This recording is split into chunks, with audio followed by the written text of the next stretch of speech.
Hello and welcome back to another episode of Teaching Partner. Today's topic is peer teaching. Peer teaching or learning is an educational method that helps students solidify their knowledge by teaching each other. One student tutoring another in a supervised environment can result in better learning and retention. Because to teach another, one must first fully understand a concept themselves. Verbalizing a concept and sharing the information with a peer serves to reinforce the knowledge gained. Peer learning is best supported by other learning strategies, including Constructivism Learning Theory.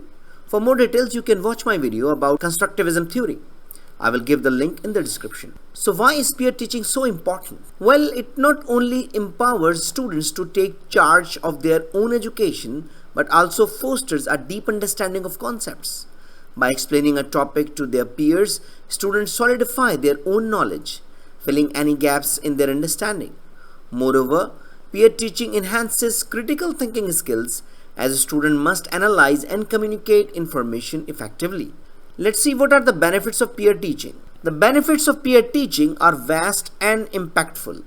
Firstly, it improves communication skills, allowing students to articulate their thoughts clearly and confidently. Additionally, it cultivates empathy and understanding, as students learn to appreciate different perspectives and support one another's learning journey. Peer teaching also boosts self-confidence, as students gain a sense of achievement through helping their peers succeed. Finally, let's discuss how we implement effective peer teaching. So I'm going to share you 9 successful, tried and tested models which you can implement into your classroom for effective peer teaching. Number 1. Proctor model. In the Proctor model, an older or more experienced student teaches a younger or less experienced peer. Number 2. Discussion seminars. Discussion seminars are more common at the university level or high school level. They are often held after students learn the material through a lecture or a weekly reading. Number 3. Peer support groups, which is sometimes referred to as private study groups. Peer support groups are student-led gatherings that are generally held outside of classroom without teacher support. Number 4. Peer assessment schemes. Peer assessment schemes can be common in writing courses. For example, literacy subjects like English and Arabic or any other language. For instance, an English language teacher might have students read one another's essay to provide informal feedback. Number 5. Collaborative projects. Assigning students to work on collaborative projects can serve them well for the future endeavors in the workplace and society. Number 6.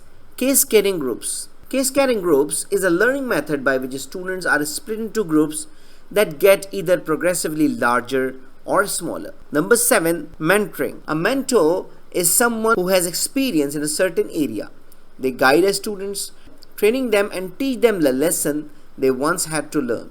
Peer tutoring is a form of mentoring. Number 8. Reciprocal teaching. In reciprocal teaching, students must develop the skills of questioning, predicting, summarizing, and clarifying. They teach one another using these techniques. They serve to form a sort of scaffolding for peer-led learning. And finally, number 9. Jigsaw method. In the jigsaw method of peer learning, students are split into groups, with each group given a different topic to study. Then one student from each group is taken to form a collaborative group where multiple concepts are discussed.